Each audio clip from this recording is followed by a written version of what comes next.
Doctor B আর আম্বেদকরের প্রয়াণ দিবস উপলক্ষে বিধানসভায় ডক্টর বি আর আম্বেদকরকে শ্রদ্ধার্ঘ্য অর্পণ করেন বিধানসভার মুখ্য সচেতক কল্যাণী রায়, উপাধ্যক্ষ বিশ্ববন্ধু সেন, বিধায়ক রামপ্রসাদ পাল, বিরোধী দলনেতা জিতেন চৌধুরী সহ অন্যান্যরা।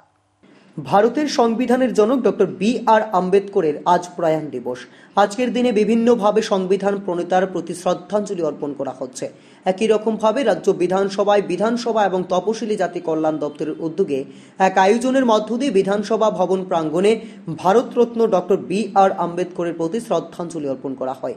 এই পর্বে ত্রিপুরা বিধানসভার বিরোধী দলনেতা জিতেন্দ্র চৌধুরী, বিধানসভার অধ্যক্ষ বিশ্ববন্ধু সেন, উপাধ্যক্ষ রামপ্রসাদ পাল, ত্রিপুরা বিধানসভার সরকারি পক্ষের মুখ্য সচেতক কল্যাণী রায়, তপশিলি জাতি কল্যাণ দপ্তরের সচিব প্রমুখ উপস্থিত ছিলেন। উপস্থিত অতিথিরা ফুলমালা দিয়ে আম্বেদকরের প্রতি গভীর শ্রদ্ধাঞ্জলি নিবেদন করেন।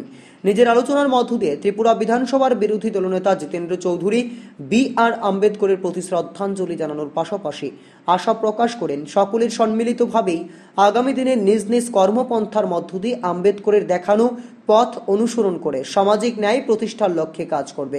পাশাপাশি শ্রী চৌধুরী আম্বেদকরের স্বপ্নকে পাথেয় করে সকল অংশের মানুষের আর্থ সামাজিক ব্যবস্থার মান উন্নয়নের জন্য কাজ করতে হবে বলে আহ্বান রাখেন। গোটা জাতি আমরা অত্যন্ত কৃতজ্ঞতার সাথে স্মরণ করি। তিনি এই দেশের যে সংবিধান রচনার নেতৃত্ব দিয়েছেন,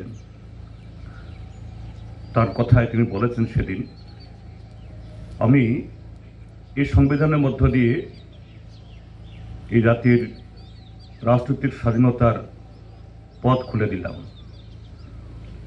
কিন্তু আমাদের উত্তরসূরিরা দেশের অর্থনৈতিক স্বাধীনতার জন্য আগামী দিন এই স্বাধীনতাকে ভিত্তি করেই আরও দীর্ঘ লড়াই করতে হবে।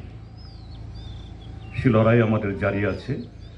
তো সেদিক থেকে আজকের এই দিনে সেখানে যখন আমরা তার প্রয়াণ দিবস স্মরণ করছি, অবশ্যই সে কথা আমাদের সমস্ত লড়াইয়ে, সংগ্রামে, আচরণে, চিন্তায়, ভাবনায়, স্বপ্নে, সব দিক থেকে যাতে সে অর্থনৈতিক স্বাধীনতা, যেটাকে খুব সুন্দর ভাষায় তিনি এটাকে বলেছেন,